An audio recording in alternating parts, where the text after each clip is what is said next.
So, solve natin ang letter C. VCN, since yun ang sunod, VCN is equals to voltage minus 120.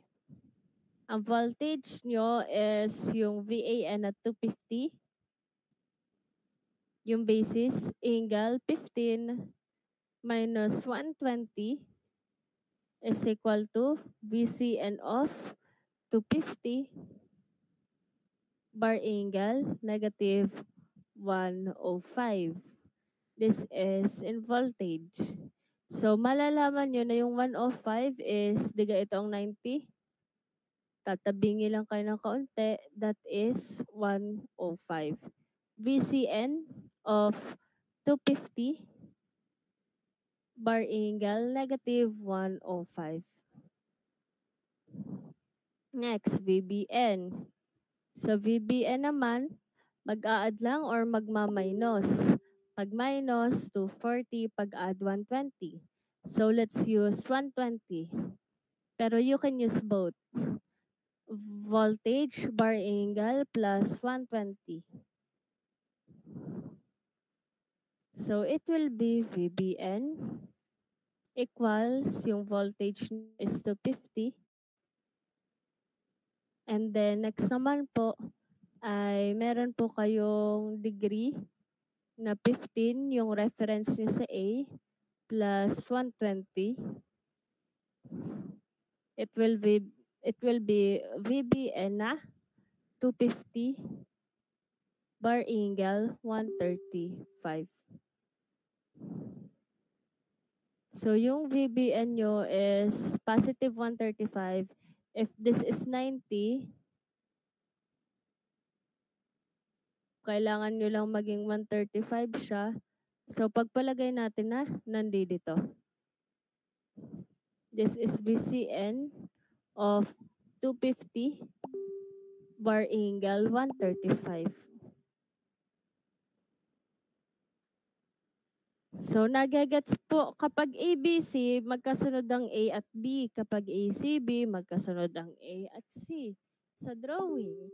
So, kung ganyan ang gagawin, kung mapapansin nyo, this is VBN na negative 105.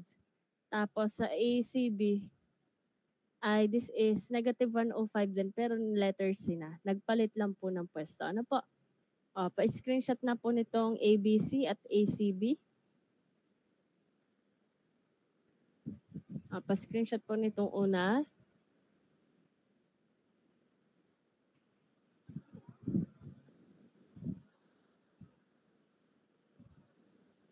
Okay na po. Next po, yung pangalawa. Okay, wait lang.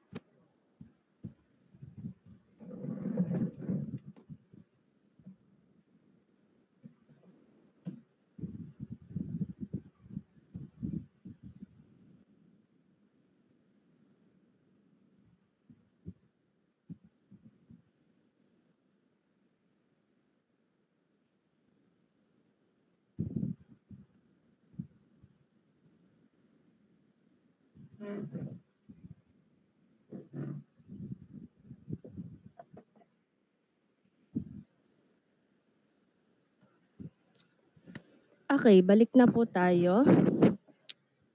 Balikan natin yung ating next topic. For our next topic, we will discuss the loads or connection of loads. Meron po tayong two loads kapag balance. So again,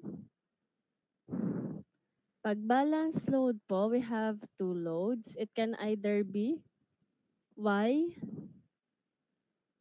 or delta connected load. This is Y connection or delta connection. Ayan po. So, alam naman itsura ng Y at delta. No circuits 1 kung natatandaan. Okay. So, ayan po, Y and delta connection. Yung dalawang yan ay meron pong 4 possible connection.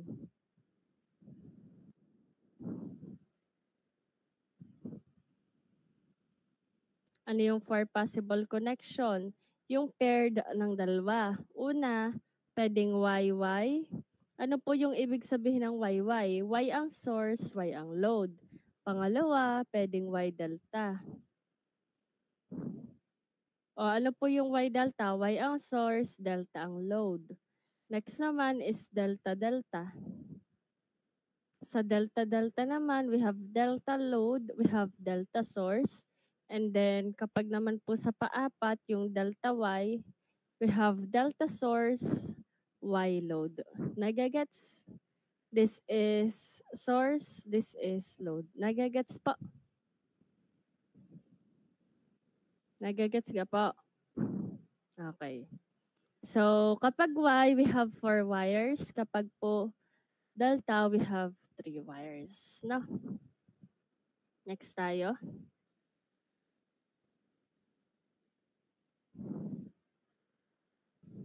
Okay, so balance YY connection. Sa balance YY connection, ito yung first connection sa kakasabi ko lang. Kapag YY connection, Y ang source, Y ang load. So kapag Y source, Y load, ito po yung ating source. Ang source, alam niyo naman na may voltage. Ano? So this is the source, yung Y. Ang pagkakaitsura, this is VAN, this is VBN, this is VCN. Sa VAN, you have A part, VBN B part, C is the C part, and then meron kayong neutral or yung ground. So sa neutral, pagkakabasa dito is yung voltage A to neutral. Ano po? So yung voltage of A papunta sa neutral. We have current IA, current IN, current IB, current IC. And then we have impedances of ZY, load impedances, tapos ayan po yun. Itsura ng YY connection na balance. So kapag po solvein nyo, una, line current, punta po kayo sa page 177 ng inyong libro. I-bookmark nyo na po yan, page 188 at saka po page 196. Yung mga page po na yan ay mahalaga, especially the 196 and 177. So, pinakamahalaga po is 196. Bakit? Nandun po yung mga series of formulas. So, umpisahan natin sa YY. Kapag po Y ang load, yung line current ay equal sa phase current. Tama? Nakita sa page 177? Nakita po? Kapag Y load. Ano yung Y load? Ito, yung nasa load part, naka-Y connected siya. So, yung line current niya equal sa phase current. Nagagets? Tulog na ata kayo eh. Oo, di ba? Ay siya, kami makakatulog ding mga prof kapag nagbigay na ng grades. Next, sunod.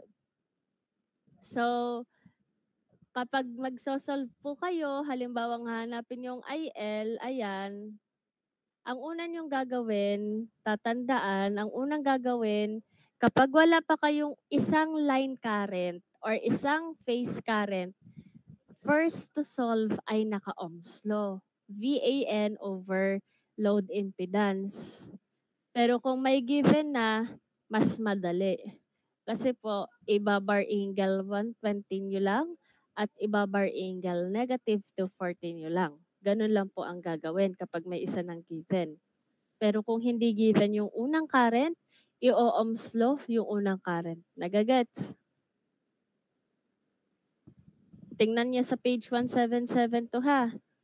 Sa page 177, kapag daw ang load ay Y, equal lang ang line current sa phase current. Magkakaroon po kasi ng problem na hinahanap ang IL, hinahanap ang phase current, hinahanap ang phase voltage, hinahanap ang line voltage.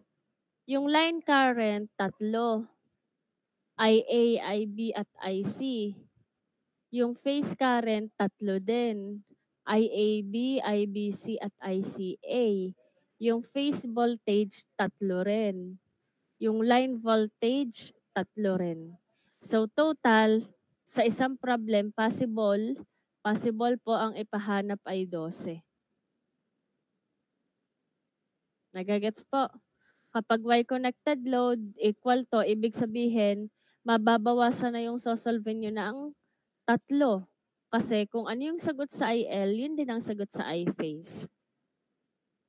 Yung IA is equal to VAN over ZY kapag una na current, tapos wala pong given na isang current pa.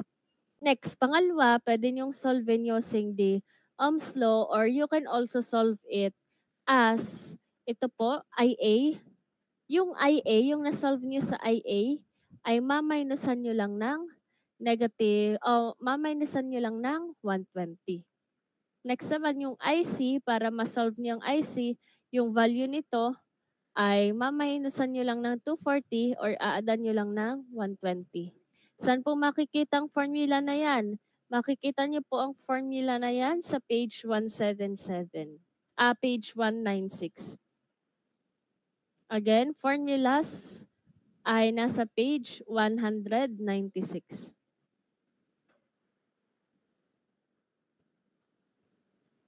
Next tayo.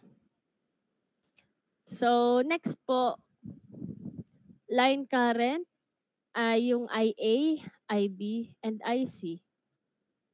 Line current is equal to IA, IB, at saka po IC.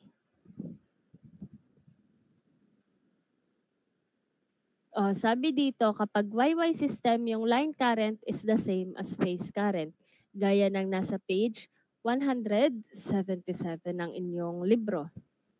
Next, sunod naman po sa inyong line current, wag na yan. Sunod naman po sa inyong line current is ito. Sa ating sample problem, papakita ko. Calculate the line current in 3-wire YY system of figure 1. Meron tayong A, voltage AN, dahil ito ay neutral, then this is VAN. Now, VAN is equals to 110 bar angle 0. And then ang letter B is 110 bar angle negative 120. And then yung letter C natin is 110 bar angle negative 240. We have load here, load, load, load, and load, and load. Yung mga impedances na yan ay mga loads. So, ang sosolven ay line current. We know na IL is equal to IA, IB, and IC. Since wala pong given, wala po tayong given na kahit anong current dyan, mapa IA, mapa IB, at IC. So, solvein muna natin na una is yung IA using the Ohm's law. Tama. So, paano sosolvein yung IA using Ohm's law? Masosolve po yung IA using Ohm's law sa voltage ng current, voltage ng linya ng A, which is the VAN, over yung impedances niya, ito, kasama pa ito. Dahil connected to sa A. Ito po. IA is equal to VAN over impedances. Since it's connected in Y, edi ZY. Ang voltage ng A ay itong VAN na 110 bar angle 0. And then ang atin pong ZY is 5 minus J2 kasama pa yung 10 plus J8. Pag-aadin nyo lang po. Ito ang formula. This is the circuit. Pag announce lang natin, IA is equals to VAN over ZY. Kailangan munang solvein yung ZY, wherein ang ZY pinag-add lang na 5 minus J2 na nakakabit sa A plus 10 plus J8 na nakabit din sa A. So it will be 16.155 bar angle 21.8. So meron na tayong ZY, masasolve na natin ang ating Ohm's law na IA. Para masolve natin ang Ohm's law na IA, it will be VAN over ZY. Ang atin pong VAN, ito, VAN is 110 bar angle 0. Yung ating ZY is yung na-solve natin na Z or load impedance na connected sa letter A. Wherein ang ating ZY is equal to 16.155 bar angle 21.8. Therefore, yung ating magiging sagot is 6.81 bar angle negative 21.8. Next po tayo. We have solved na the IA. So, IA ay isang type ng line current. Kung na-solve na natin ang IA, sasolve natin na sunod is IB at saka po IC. So, paano sasolve ng IB at saka IC? To solve for IB and to solve for IC, yung formula po ay nasa page 196.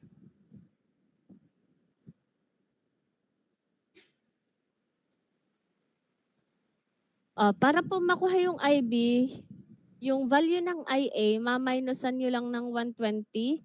Yung value ng IC, maminusan nyo lang ng 240 or aadan nyo ng 120. Since ang nasa problem natin ay negative 240, edi minusan na lang natin din ng 240 instead of adding 120 yung ating letter C. Umpisahan po natin sa IB. Ang IB natin is the value of IA na 6.81. Ito, nakabox. 6.81 bar angle, negative 21.8. Then, i-add nyo, isasama nyo dun sa equation yung minus 120. It will be 6.81. Hindi po isinasama sa pagsasolve yung amplitude. Pare-pareho po dapat ang amplitude ng IA, IB at IC na 6.81. 6.81 bar angle, negative 141.8. Ito po yun. Negative 21.8, isama mo sa negative 120, ito ang sagot. Sunod, IC. Sa IC naman, we have negative 240 na ima-minus dun sa IA. Yung IA ay 6.81. Negative 21.8, bawasan mo ng 240, ito po ang sagot. Or pag plinasan mo ng 120, ito po ang sagot. Nagagets po?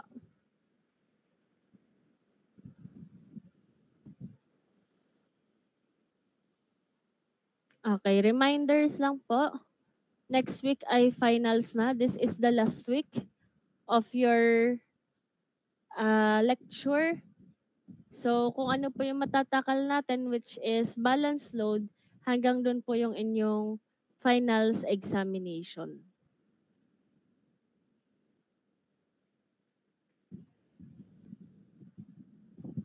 Next po tayo. So, ayan.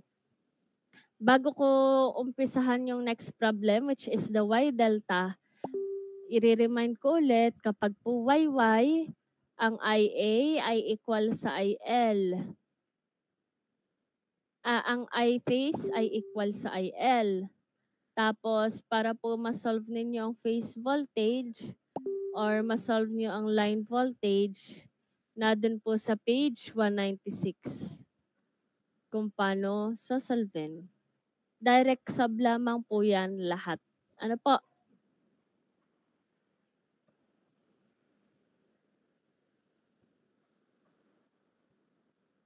Okay, next problem po tayo. Y delta naman.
Okay, Y delta na po tayo. Kinopya ko lang yung yung presentation since mas madaling mag-annotate dito. Y delta, pag Y delta, Y ang source, delta ang load. You can see yung sources natin, ito ay pa-Y. And then yung load natin na may impedances ay delta. Nasasaway ang source na voltages VAN, VBN, VCN. And then itong mga linyang ito ay line current IA, IB, and IC. Tapos ito naman po ay phase current IAB, phase current IBC, phase current ICA. We have VAN, VCN, and then VBN. So, tingnan nyo lang po yung page 177 at saka po page 196 ng libro para po guided kayo sa formulas.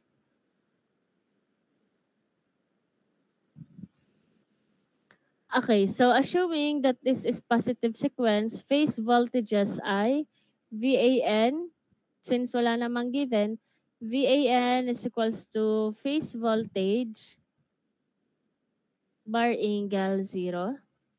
So this is the phase voltage, this is the phase voltage, this is phase voltage. Bar angle 0, sunod yung letter B naman, phase voltage bar angle negative 120. Sunod, since ABC sequence, ito naman po ay plus 120 or minus 240. Paano sasolve ng line voltage? Yung voltage here, and voltage here. VAB is equal to square root of 3 times the phase voltage. Tapos yung angle, plaplasan ng 30. Nasa page 196 po ang formula nito. And then, para po makuha ang VBC, yung nakuha ninyo na phase voltage, square root of 3, maminusan lang ng 90. Next, para makuha ang VCA, yung phase voltage, square root lang ng 3, then paplasan ng 150. Ayan po. So, ang unang ginagawa again, kapag po hindi given yung isang current, edi mag-o-ohms law po kayo.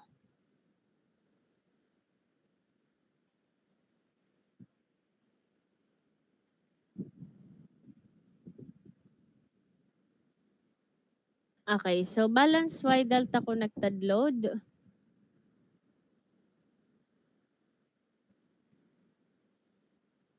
Pag po naman line current, dito naman tayo sa current. So, ang mga phase current po natin, sinabi ko naman kanina, mga phase current ay yung nasa impedance. Phase current is equal to the IAB, IBC, and saka po ICA. Ayun po yung mga phase current. Tapos, ang line current naman po is square root nyo lang ng 3 yung mga phase current.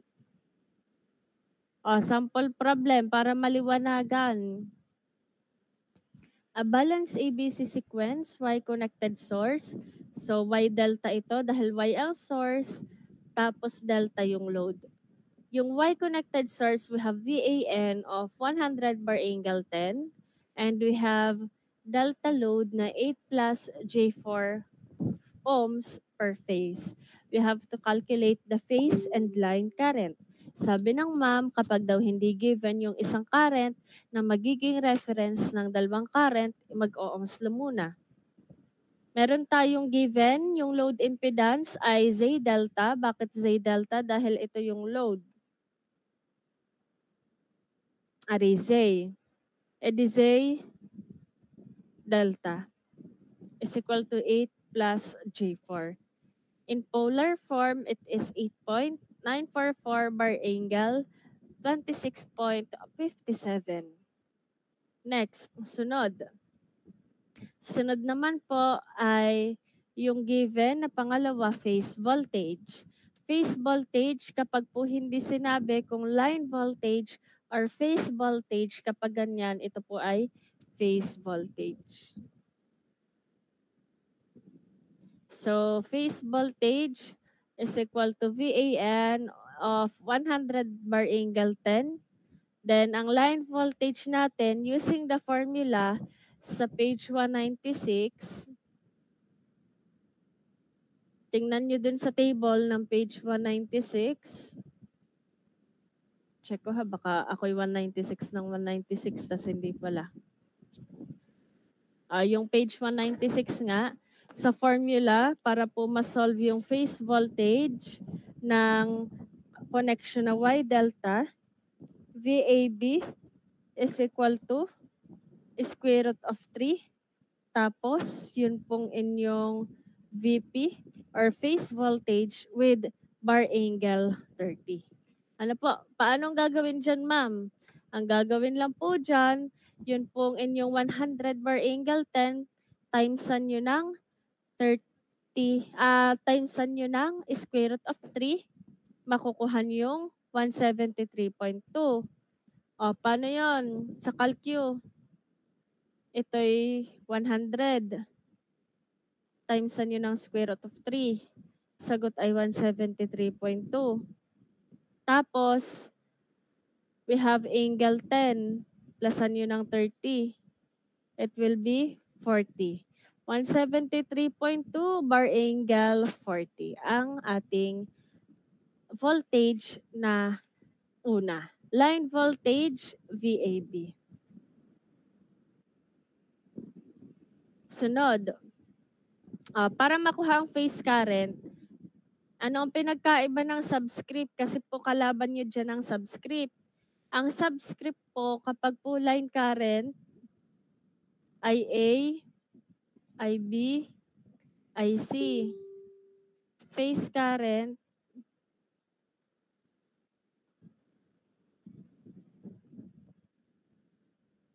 ay IAB, IBC, saka ICA.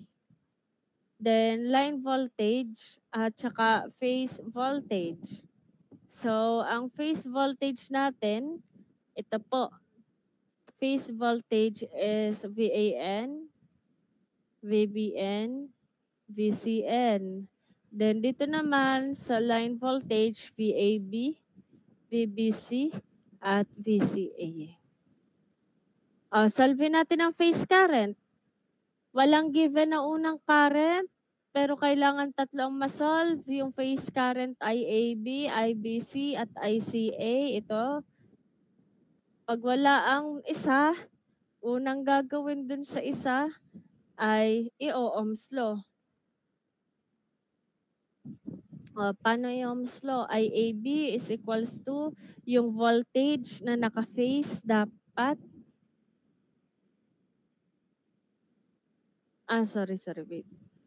Yung voltage po na naka VAB over the Z-phase. Ano po?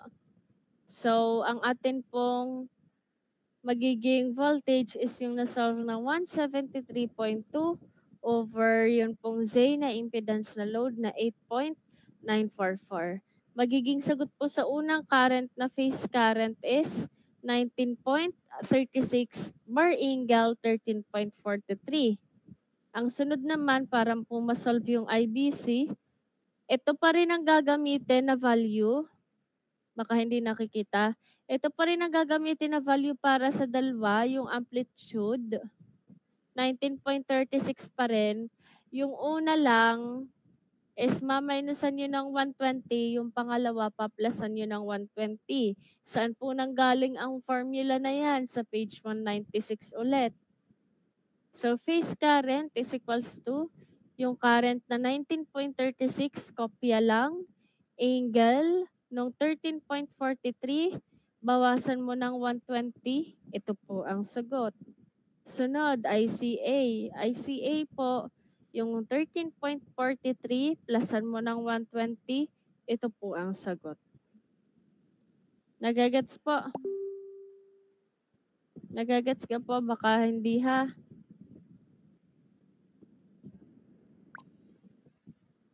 Wag pong masyadong ma-overwhelm sa formula sa page 196.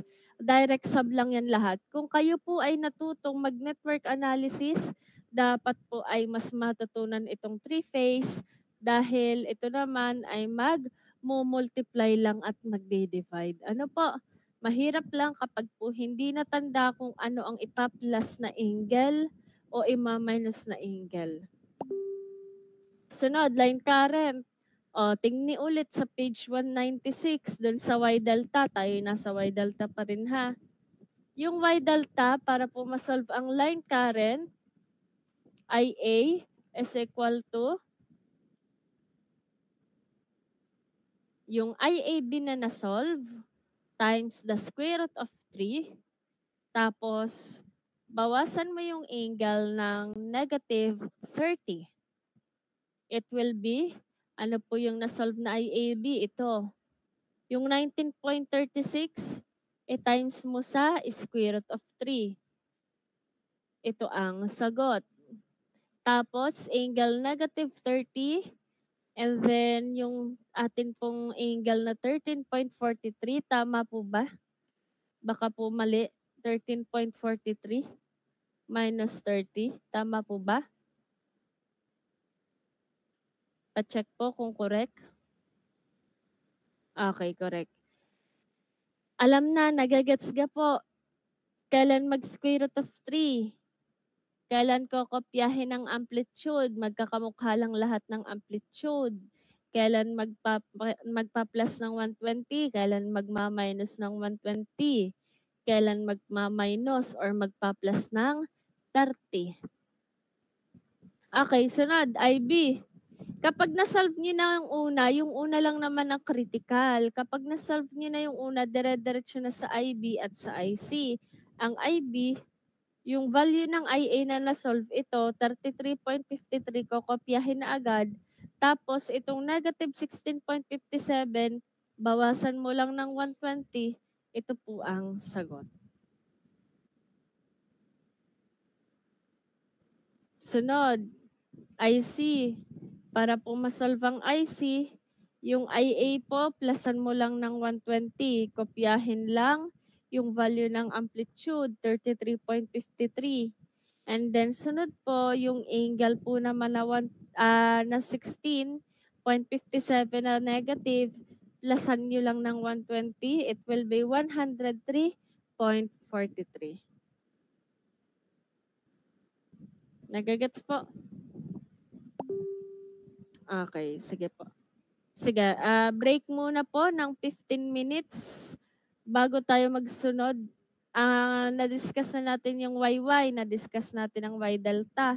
Sunod natin delta delta at delta 2Y. Ano po, balik kayo ng 5:15.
Okay, hello po. We're back.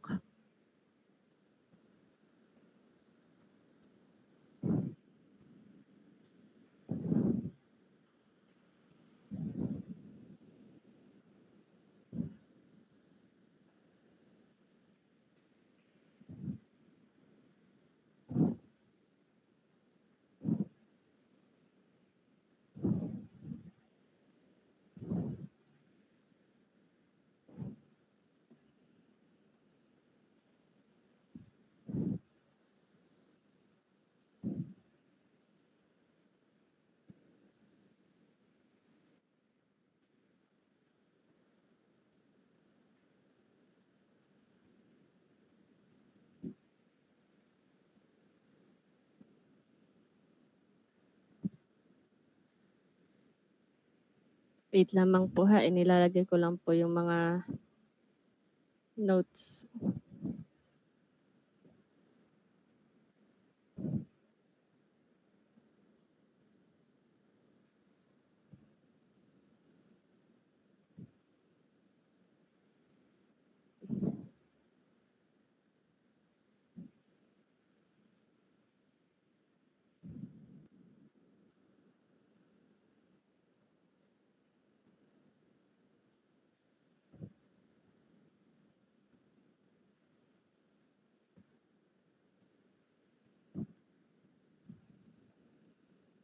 Okay, discussion na po ulit tayo. Baka po mga kaklase wala pa sa meeting. Sabi po yung mag-enter na.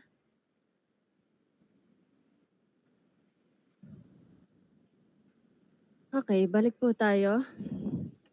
Minute.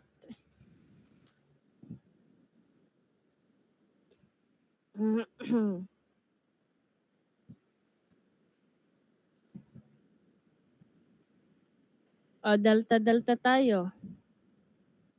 Pag delta ang source, delta ang load. So, alam naman ang itsura ng delta, no? Ang delta ay yung pa-triangle, this one.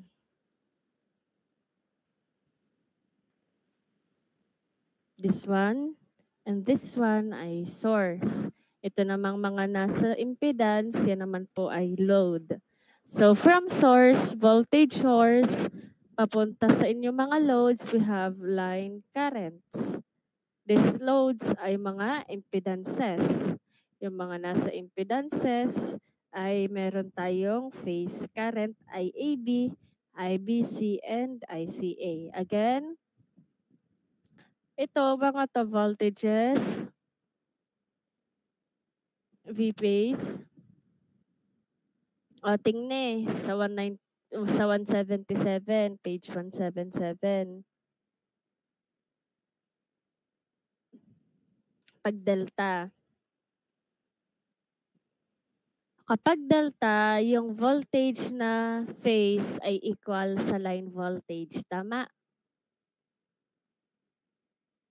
Tama po ba? V phase is equals to VL or VL is equal to V phase. So, ibig sabihin, yung phase voltage natin ay equal sa line voltage. And then ito, mga line current ay A, IB, and IC. And then ito, mga phase current. Yung mga IAB, IBC, at ICA. Itong mga ito, impedances. Sunod. Paano malalaman yung phase voltage? Ang phase voltage ay yung sinasabi ko kanina, yung nasa source, VAB, VBC, at saka po VCA. Since yun pong ating source or load, yung load natin is delta, edi yung ating voltage na phase equal lang sa voltage na line. Next, phase current. Sabi ng ma'am kanina, itong mga ito, yung IAB, IBC, at ICA ay mga phase current. So, phase current, yung una na current, kapag po hindi given, ay Ohm's law. Ang pangalawa at pangatlo ay pwede na pong gawin na dun sa page 196 sa delta-delta.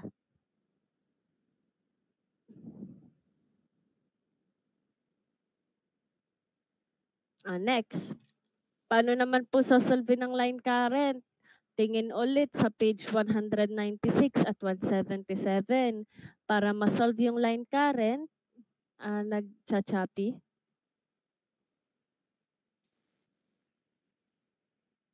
Okay na po? Choppy pa po ba or okay na? Pa-heart react po? Okay. So, again, para po ma-solve yung line current, tingnan nyo lang po sa inyong page 196 or page 177 para makuha ang line current kapag delta connected load, nag-i-square root of 3 dun sa delta-delta. So, yan lamang po ang inyong mga gagawin. Sample problem tayo. A balanced delta connected load with impedance 20 minus J15 ohms is connected to a positive sequence generator having VAB of 330 bar angle 0 volts. We have to calculate the phase current and the line current. O ano nga yung mga phase current?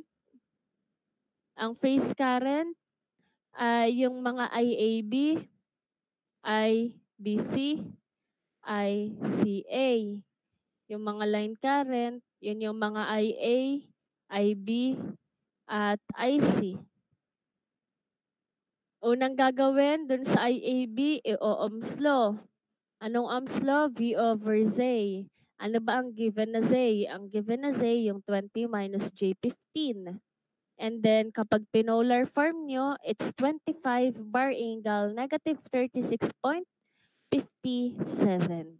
So, yung ating pag-ohms law, yung ating given voltage, AB, since IAB, ito po ay V over Z phase, or Z delta.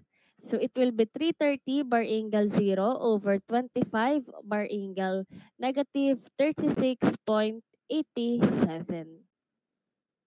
It will be, yung una nating current for phase current is 13.2 bar angle 36.87. Sunod po sa IBC. Sa IBC naman po, yung inyo pong IAB, maminusan lang ng 120.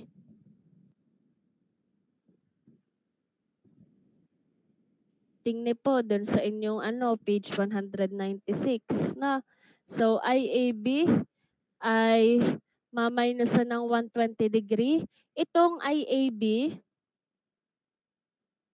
kukopyahin lang yung 13.2 and then yung 36.87 minusan nyo ng 120, sagot ay 83.13. Sunod sa ICA. Sa ICA naman, kukopyahin nyo lang din yung 13.2 tapos, plusan nyo lang ng 120 yung 36. Ang sagot po ay 156.87. Sunod po. So, na-solve din ang phase current. Para naman po ma-solve yung line voltage, mag-i-square root of 3 muna sa una. Then yung pangalawa at pangatlo ay minusan lang ng 120 at paplasan lang ng 120. So, paano po? Yung una yung na-solve, yung IAB 13.2 bar angle 36.87, kopya lang dito sa IAB. Yung 13.2 bar angle 36.87. O, i-multiply nyo lang ito, yung sinulat ko, hindi muna ito ha. I-multiply nyo lang po sa square root of 3. Pag na-multiply nyo sa square root of 3, itong 36.87, bawasan ng 30, ito po ang sagot. O paano? Baka hindi nagagets, 13.2. Multiply yan ng square root of 3. Sagot ay 22.86.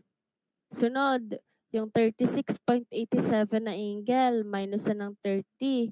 Sagot po ay 6.87. Next, para naman ma-solve yung line current IB, Yung current IA, ito na ha, hindi na yung IAB. Ito na ang gagawin yung basis. Lagit lagi yung una, hahanap kayo ng paraan para ma-solve. Yung pangalawa at pangatlo, magbe-base na lang kayo dun sa una nyong isinolve. So, ang una nyong na-solve, 22.86, kopyahin lang sa IB at sa IC. Ang gagawin para ma-solve yung angle ng IB, minusan lang ito ng 120. Ito ang sagot. Next, para naman po ma-solve yung IC na angle, yung 6.87 plusan nyo lang ng 120 is 126.87. O, ang tanong ko, kung nasosolve natin ang phase current dyan at line current, paano po sosolvein dyan ang phase voltage or line voltage? Titingnan nyo lang po sa inyong manual yung formula. Ano po, nagagets? Anong page po ang titingnan? Page 196. Since it's delta-delta, pag may delta po na connected load, yung V phase equal lang sa line voltage. So yung VL, yung mga VAN ay equal lang sa mga VAB. Ganun lang po.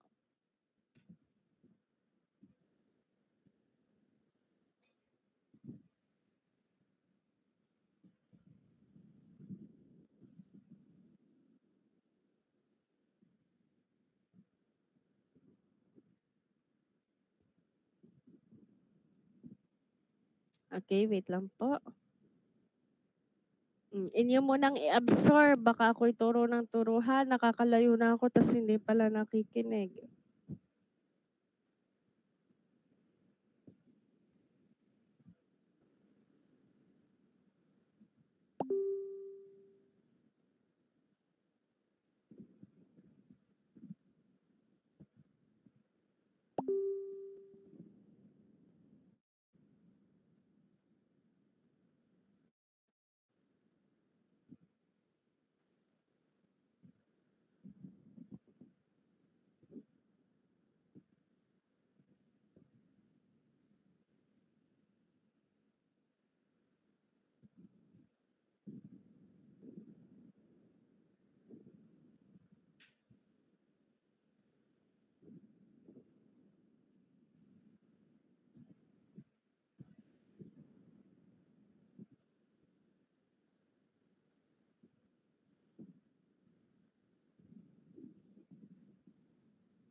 Okay, delta Y naman tayo.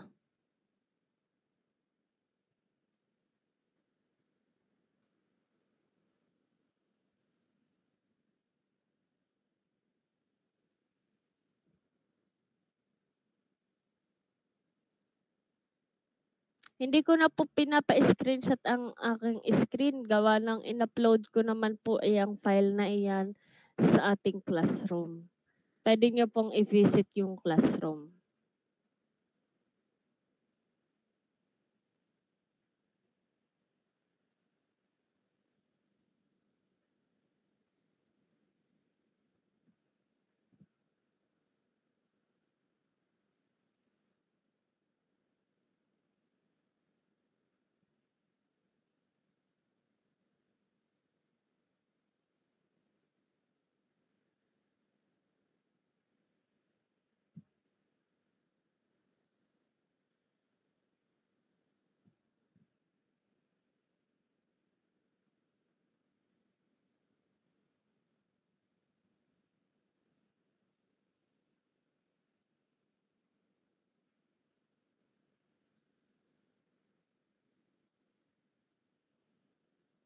Balance delta Y tayo.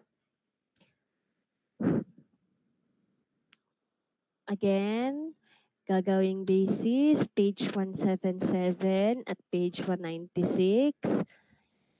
Kailan malalaman kung equal o magsosolve? Kapag Y, ang load. Alin ba yung load? Yung may impedance. Kapag Y connected load, equal ang current na IL sa I phase. Tapos, kapag delta ang load, equal ang voltage na phase sa voltage na line. O tanong, itong discussion natin, delta to Y, alin dyan ang source at alin dyan ang ating load? Si Braille. Si Braille po. Mga nagli-live eh.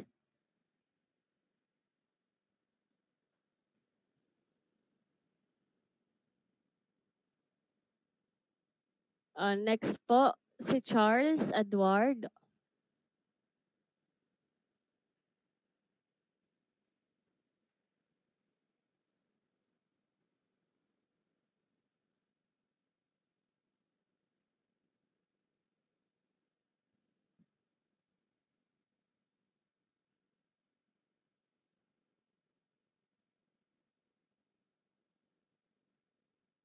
Ba't tinapin?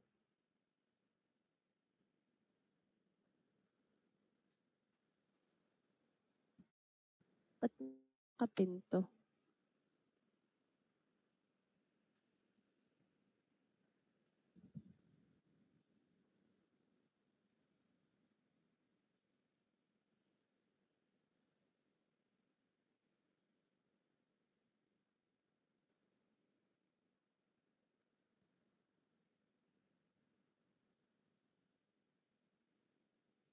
Next po ay si hindi. Si Neil Ivan.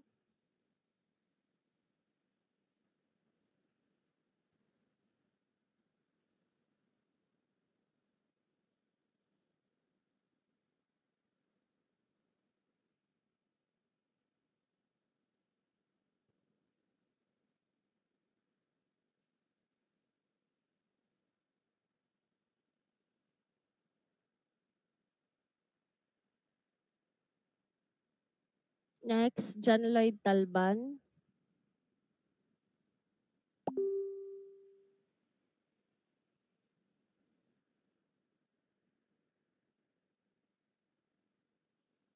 Ay siya, wala namang nakikinig eh. Ako ay 2 hours nang nagdi-discuss halos.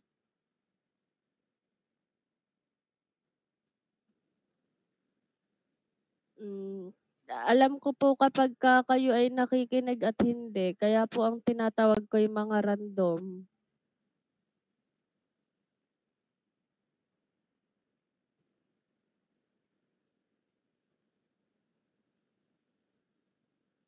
Hindi po porket online class ay hindi na po makikinig. Malaking part po ang 3-phase sa finals exam. Kapag po hindi nakikinig sa discussion, possible bumagsak sa finals exam. Hindi na po ako magpaparemedial again pag finals. So, if hindi po kayo papalarin sa grades, di wala na po, no? Lagi pong aalamin kung ano po yung consequence kapag po hindi nakikinig sa klase.